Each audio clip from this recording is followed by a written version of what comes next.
If you ever told me that this card could be played in a competitive Yu-Gi-Oh deck, I would have laughed at you. White Dustin is one of the worst cards of all times. It's literally a meme-worthy card. But it turns out this card in particular was a key component to the deck recipes that won the Osaka 3v3 OCG Championship over the course of this past weekend. How the heck would White Dustin be remotely playable? Well, today we're going to be taking a look at this. This is super cool and interesting. Guys, you have to check this out. So let's take a look at this cute little guy. White Dustin, he's a level 1 light fiend monster with 0 attack and 1000 defense, and he happens to be the proudest of them all. And him being the proudest of them all is what led Twitter user Rai10Y and his 2 teammates to actually discover a crazy combo that can only be made possible by incorporating White Dustin. They played the same card for card deck list, and this is a concoction which they call the CYBERSE Dustin Fiendsmith deck, where White Dustin is actually a card you can summon off of Draconet.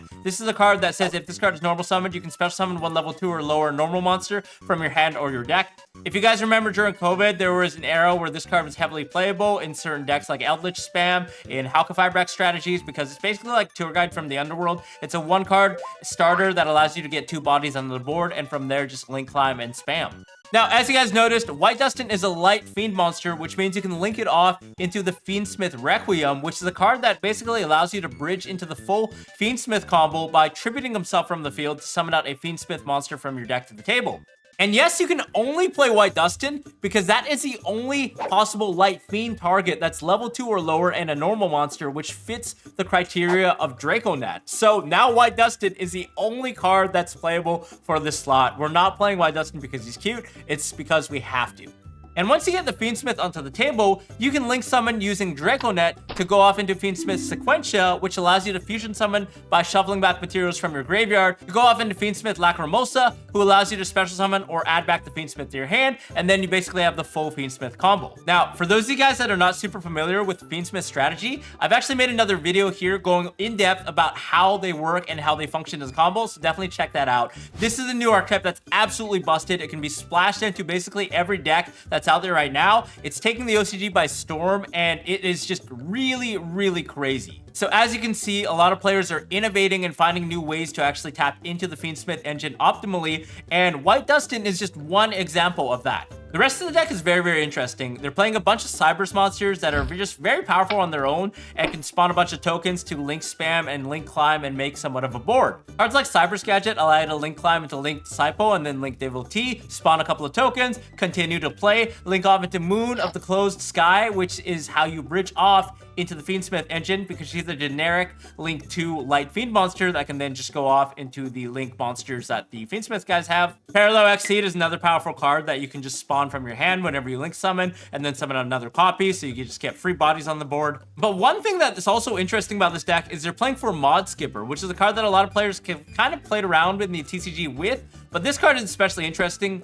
It says during the main phase, you can reveal a link monster in your extra deck, and if you do, when you link summon this turn, you can treat this card as a link material with the same name, type, and attribute as a revealed monster. And then if this card is in the graveyard as a link material, you can add a level 5 or higher CYBERSE monster from your deck to your hand. So you actually notice in their extra deck, they played the Magical Musketeer Max, who is also a light fiend monster that requires a level 8 or lower Magical Musketeer monster. So if we normal summon FORMUD Skipper, we can use the effect to reveal Max and then treat FORMUD Skipper as Magical Musketeer Max. But because FORMUD Skipper has a level, it becomes a level 8 or lower Magical Musketeer Max, who can then be used for Max himself. From there, we can trigger the in-graveyard effect of FORMUD Skipper to add a copy of Parallel Exceed from our deck to our hand, and then on board, we can link off the Magical Musketeer Max to go off directly into the Fiendsmith Requiem, and then trigger the effect of Parallel Exceed, so we just get 3 bodies on the field, all from 1 card. Also, guys, if you like content like this, I do have a Patreon. There's a link below in the description. I'm also uploading a lot of competitive content like masterclasses. We have a new Tenpai masterclass on the Patreon, and it just goes through a lot of the stuff in the deck. We go through a lot of the tech choices and the different starter plays that you can do. You also get early access to all the new videos. We talk about cool tech cards and choices that people are playing, and just a lot of cool stuff about Yu-Gi-Oh! In general. Patreon is in the link below. Definitely go check that out. Now, the end boards with this deck are not particularly crazy by any means. There are no Omni Negates or powerful, unbreakable boards. boards, but rather you just take one card and make 3 to 4 disruptions in the form of link monsters. So you have cards like IP Masquerena, and then you just set up other cards using the Fiendsmith, so you can actually play the DDD High Wave King Caesar as well. It also takes advantage of another powerful Link 2 monster that's generic, coming out in info as well, called Top Hat Hair, the Silhouette Magician, who allows you to set a continuous trap card that can be special summoned as a trap monster from your deck when he's summoned. This card allows you to set a copy of Angel Statue Azarune, which says special summon this card as an effect monster, and then once per turn when your opponent would special summon a monster while this card is in your monster zone, you can send to the graveyard one continuous trap that was special summoned from the spell and trap zone to the graveyard, negate the summon, and destroy it. So it's a lot like CYBERSE while it's on board, and you can set this off of Top Hat Hair when he's summoned generically, so it becomes like a CYBERSE additional interruption. And the best part is this is a very generic Link 2 that doesn't require anything beyond 2 effect monsters, so you can still link into it with any link monsters while you're link climbing in the process. You can also play a copy of Silhouette, which is a new continuous spell card that says special summon this card as an effect monster with the following effect. If this card is special summoned, you can target face-up cards your opponent controls up to the number of illusion monsters you control, negate their effects until the end of the turn. And because Top Hat Hair is actually an illusion monster himself, alongside the Silhouette summoning as an illusion monster trap, you can negate up to 2 cards as a trigger effect when summoned. But again, this is probably better going first to guarantee that you actually have illusion monsters on the field. Now, what this means is combined with Top Hat Hair and cards like DDD Wave King Caesar, you can actually get a board of 3 to 4 different disrupts. You have Top Hat Hair, which can also pop a Spell Trap card when he's on the board. And then you also have the Azarune in your back row, and you have a bunch of hand traps. You have High Wave King Caesar on the board as well. So it's a very control-oriented deck. That's a lot like decks we've seen in the past, like Unchained, where you're doing a lot off one single card, and then you have a bunch of follow-up. You have a bunch of protection in the form of hand traps, non-engine, and then you have a board that has a bunch of disruptions made off of one card. So Right10Y generously shared some combos on Twitter that I want to go through with you guys with this deck, because I think it's a lot of fun. It's definitely really original, and White Dustin makes me want to really play this because that guy's just so cute. I want to play cute cards like that. Okay, guys, let's check this out. So the combo with Dragonet is quite simple, really. We just normal summon out the Dragonet and then use the effect to summon out White Dustin. White Dustin hits the table, our opponent's like, what the heck? We're going to link him off into the copy of Fiendsmith Requiem, which is a generic Link 1 Fiend that requires 1 Light Fiend monster. Use the effect to tribute itself to summon out the Fiendsmith. Now we have 2 bodies, including a Light Fiend on the board, and also Light Fiends in our graveyard, so we can actually go off into Sequentia. Fiendsmith Sequentia has an effect that lets you fuse from your graveyard by shuffling back the materials, so we can put back the Requiem as well as the White Dustin, so we can reuse it later, and then summon out a copy of Lacrimosa. Lacrimosa lets you special summon or add back 1 Light Fiend monster in your graveyard or banished pile, so we're actually going to add back the Fiendsmith. You can also special summon it, doesn't really matter, but this allows you to discard it when it's in your hand to add a copy of Tractus. Tractus lets you add a Light Fiend from your deck and then discard a card, and then once in the graveyard, you can actually fusion summon a Fiendsmith fusion monster, so you might just want that in the grave for later. Use the effect to add a copy of Fabled Luri. Luri will discard itself and special summon itself back, so it's a free extender. Playing Luri allows you to actually make Tractus basically be a free extender, so I think it's worth it. And then from here, we can link off into the new copy of Top Hat Hair, which is our first disruption, right? So we can use that to set a copy of Azarune or Silhouette, depending on which one you want to play. And then from here, we can use the graveyard effect of the Fiendsmith, who can special summon himself back by shuffling back a Light Fiend monster from your deck.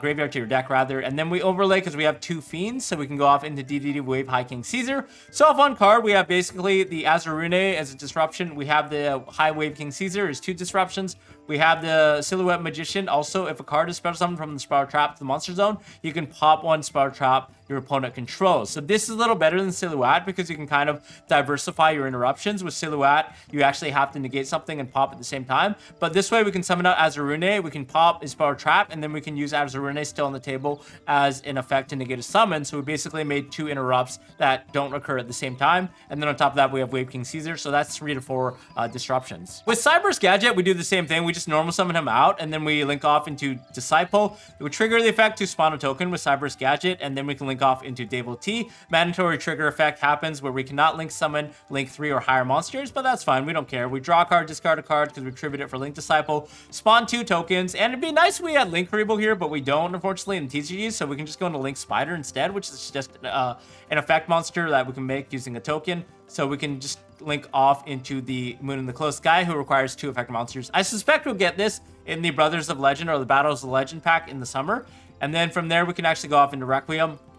Requiem with Tribute to summon out the Fiendsmith. We can then go off into Sequentia just like before. Fusion Summon to go off into our Lacrimosa. Add back Fiendsmith. Effect to send and then discard Luris with the Tractus.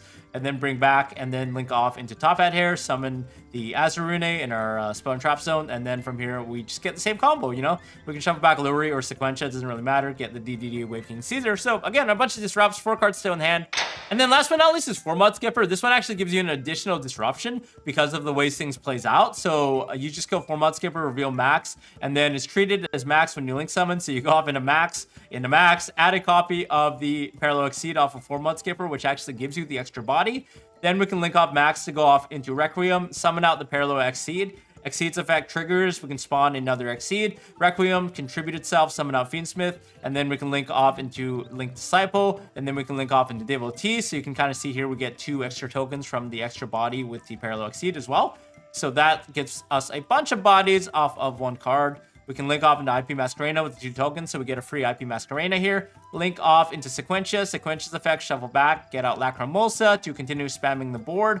Add back the Fiendsmith, discard it, activate Tractus, Luri, and then link off into Top Hat Hair. Azurune comes out, so we can then summon out the Wave King High Caesar. And this is a lot like Unchained, but like more powerful, honestly. We have the Wave King Caesar with double negate. We have the IP Masquerade to go into SP. We have Top Hat Hair to actually pop a Spell Trap on the field when we activate Azurune. And then we have Azurune to negate a summon. So that's 1, 2, 3, 4. Technically 4 interruptions. If you want to count SP's second effect, that's like 5. And then if you get 2 Wave King Caesars, that's 6 off of 1 card, which is pretty nuts considering we have 4 cards in our hand that could be hand traps and stuff. This is really, really nuts. And honestly, it's like almost as good as Snake Eyes. I think it's less resilient because you do play into Nibiru and other hand traps a lot more. But I would love to hear your guys' thoughts on this deck. What do you think? This is really, really creative, and OCG just came up with this out of nowhere. The fact that we can now play White Dustin as a card in a deck is just amazing, and only White Dustin. So yeah, guys, let me know in the comments what you think about this. Subscribe, smash that like button if you haven't already. We'll see you guys in the next video. Bye-bye.